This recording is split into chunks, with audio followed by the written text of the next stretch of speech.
This is the second molar enthalpy lab that we did together. We're going to switch the reactants around a little bit. This time, instead of using pure magnesium, we're going to use a solid called magnesium oxide to react with HCl. This is a double replacement reaction, a little bit different than the one that we had from before. So let's get started. I'll show you all the measurements that you need to take to try and finish up the calculation for this part of the lab. So again, we're going to start off by zeroing that balance.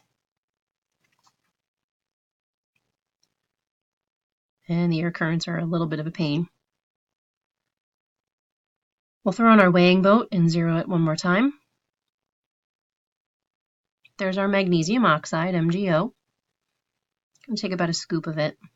Of course, I get a giant hunk.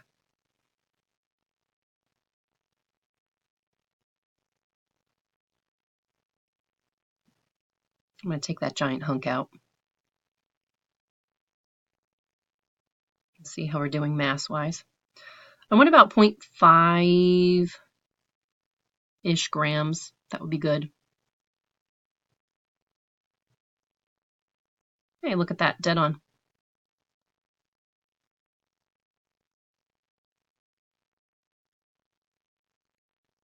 And into our calorimeter, we're going to want to put approximately 100 milliliters of 1 molar HCl solution.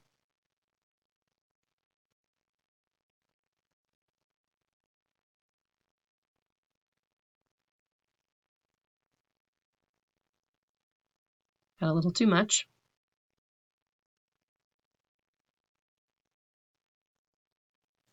I'm going to set it down so you can take a look and take your own measurement. Make sure you record a good volume measurement. Now remember, this is the liquid that's going to be serving as our calorimeter water. The aqueous solution is mainly water. It's just very, very little bit of HCl in there, and it will be a negligible difference. The density of water is 1 gram per 1 milliliter. So if you know the milliliters, you essentially know the grams of water that we put in there. Time to get an initial temperature on this lovely calorimeter water.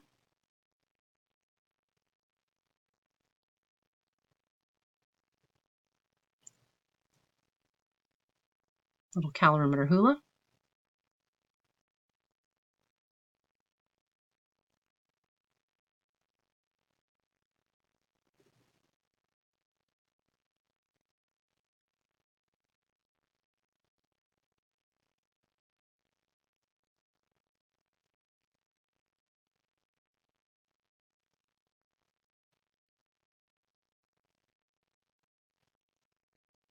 All right, take a mental note of that temperature. It's probably going to be the initial temperature of our calorimeter.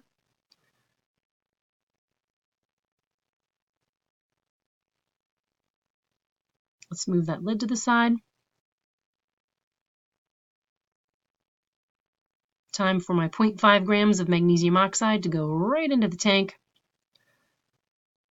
We kind of start to see that reaction fizzing up a little bit. And we'll calorimeter hula and hopefully see a temperature rise here.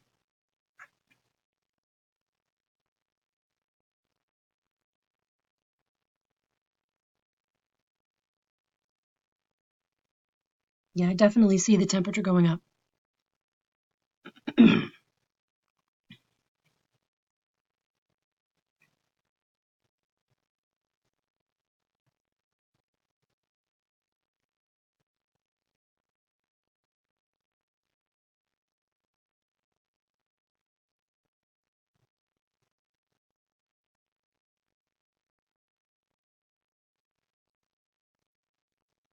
It's not a super crazy temperature spike, but it's a temperature spike nonetheless.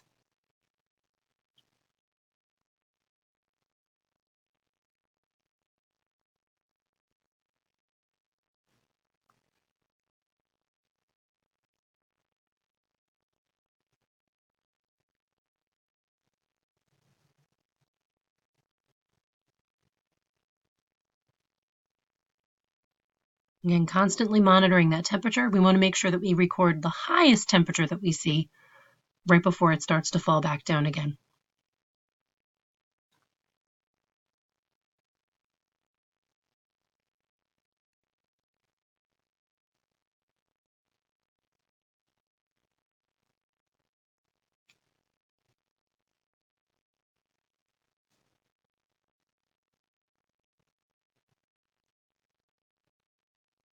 Constantly taking a little mental inventory of that temperature.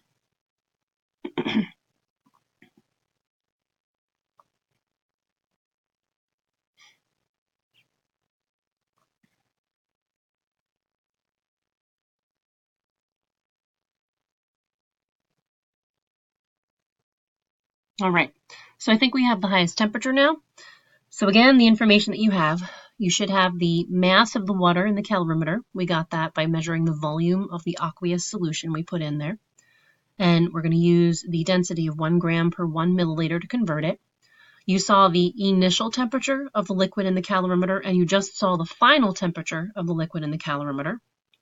And then beyond that, we know the measurements of the two ingredients that went in. We know the volume and the molarity of the HCl, approximately 100 milliliters, although you have a better measurement of it.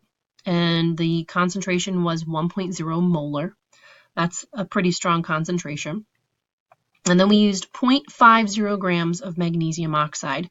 Now, whichever one of those two is the limiting reactant, which you should calculate, you're going to take the number of joules and divide it by the moles of that limiting reactant. Joules are going to be found using Q equals mc delta T with all the information that we gathered about the water or the liquid in the calorimeter. And then we'll divide it by the moles of either magnesium oxide or HCl. As a final step, don't forget to convert that moles of limiting reactant into moles chemical reaction. So you will need to present a full balanced chemical equation before you're done.